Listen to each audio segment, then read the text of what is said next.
पिछले एपिसोड में आप लोगों ने देखा कि डार्क एनर्जी क्या है, डार्क मैटर कैसे बनता है, ब्लैक होल्स क्या है और सुपर मैसिव ब्लैक होल्स कैसे हमारे गैलेक्सीज को गोल गोल घुमाते हैं। तो डिस्क्रिप्शन बॉक्स में लिंक है, उस एपिसोड को आप इस वीडियो के ख़त्म होने के बाद ज़रूर देखिएगा। अब दूर कहीं ब्रह्मांड के कोने में मिल्की वे गैलेक्सी यानी कि हमारे गैलेक्सी का निर्माण शुरू हो गया है। अब धीरे धीरे करके ब्रह्मांड में काफ़ी ज़्यादा तारे एकजुट होकर छोटे छोटे आकाश गंगाएं या फिर गैलेक्सीज का निर्माण कर रहे हैं, जिसे हम प्रोटो गैलेक्सीज भी कहते हैं। शुरुआत में सिर्फ और सिर्फ एक ही प्रोटो गैलेक्सी बना था, पर जैसे जैसे समय बीतता चला गया वैसे वैसे ढेरों सारे प्रोटो गैलेक्सीज बनने शुरू हो गए और वो प्रोटो गैलेक्सीज एक दूसरे से एक के बाद एक मिलने शुरू हो गए और एक बहुत ही बड़े गैलेक्सीज का उन्होंने निर्माण कर लिया। और उस बड़े गैलेक्सी को आज हम मिल्की वे गैलेक्सी कहते हैं। अब मिल्की वे गैलेक्सी में एक दो नहीं बल्कि हजारों लाखों तारे हैं। कई तारे साइज में बहुत ही ज़्यादा छोटे हैं, जिसे हम ड्वार्फ स्टार भी कहते हैं, और कई तारे साइज में बहुत ही ज़्यादा बड़े हैं, जिन्हें हम मैसिव स्टार्स भी कहते हैं। और यही छोटे बड़े तारे मिलकर पूरी की पूरी मिल्की वे गैलेक्सी बनाते हैं। अब विस्फोट के हुए काफ़ी समय हो चुका है और मिल्की वे गैलेक्सी में अब खुद के ही तारे बन रहे हैं।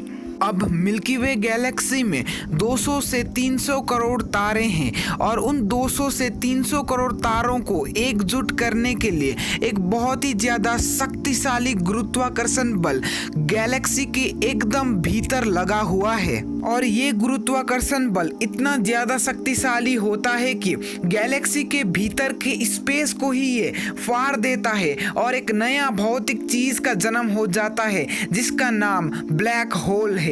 और ये ब्लैक होल इतना ज़्यादा बड़ा और भयंकर होता है कि इसे हम सुपर मैसिव ब्लैक होल भी कहते हैं। और इसका जिक्र हमने एपिसोड 2 में ही कर रखा है, तो अगर आपने एपिसोड 2 नहीं देखा है तो लिंक डिस्क्रिप्शन में है, इसे इस वीडियो के ख़त्म होने के बाद देख लीजिएगा।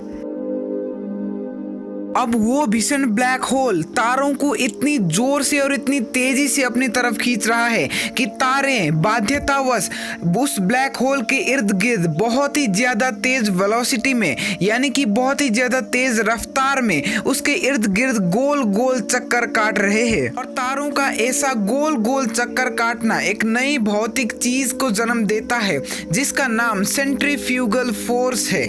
पहले जो हमारे गैलेक्सी का शेप आड़ा टेढ़ा था, पर इस सेंट्रीफ्यूगल फोर्स के अस्तित्व में आने से हमारे मिल्की वे गैलेक्सी का शेप बहुत ही ज़्यादा स्पाइरल हो गया है, यानी कि एक फ्लैट डिस्क के जैसा उसका शेप हो गया है।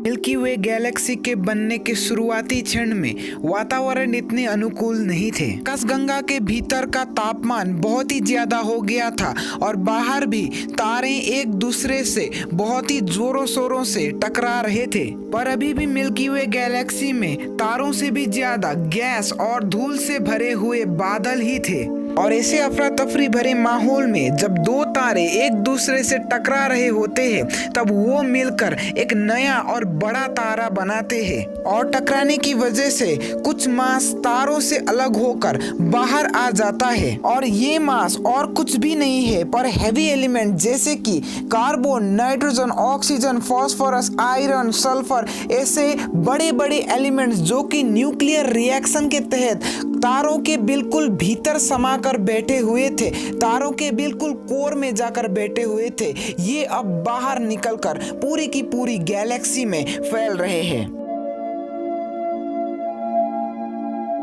अब हमारे मिल्की वे गैलेक्सी को बने हुए काफ़ी समय हो चुका है और अब तापमान धीरे धीरे करके ठंडा हो रहा है और वातावरण हमारी गैलेक्सी में धीरे धीरे करके सामान्य हो रहे हैं।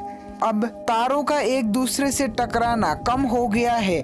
गैलेक्सी के बाहर तो तारों का टकराना लगभग 0 हो चुका है, पर गैलेक्सी के अंदर तारों का टकराना अभी भी चालू ही है। अर्थात अब वातावरण बहुत ही ज़्यादा अनुकूल है और गैलेक्सी के अंदर नए नए तारे अब बहुत ही ज़्यादा तेज़ रफ्तार से जन्म ले सकते हैं और नए नए तारों को जन्म देकर गैलेक्सी अपना साइज बहुत ही ज़्यादा बड़ा कर सकता है। पर अभी भी मिल्की वे गैलेक्सी के चारों तरफ धुआं ही धुआं है और हाइड्रोजन और हीलियम का डस्ट वहां पर मौजूद है। पर धीरे धीरे करके वो धूल और डस्ट एक दूसरे में कंबाइन होकर नए तारों को जन्म दे रहा है और जहां पर नए तारे जन्म लेने वाले होते हैं वहां पर एक बहुत ही ज़्यादा रंग बिरंगा और बहुत ही ज़्यादा सुंदर दृश्य बन जाता है और उसे हम नेब्यूला कहते हैं। नेब्यूला और कुछ भी नहीं है पर धूल और उसके बादल से बने हुए बहुत ही ज़्यादा सुंदर और बहुत ही ज़्यादा रंग बिरंगा एक कलाकृति है जो कि प्रकृति ने खुद हमें दी है।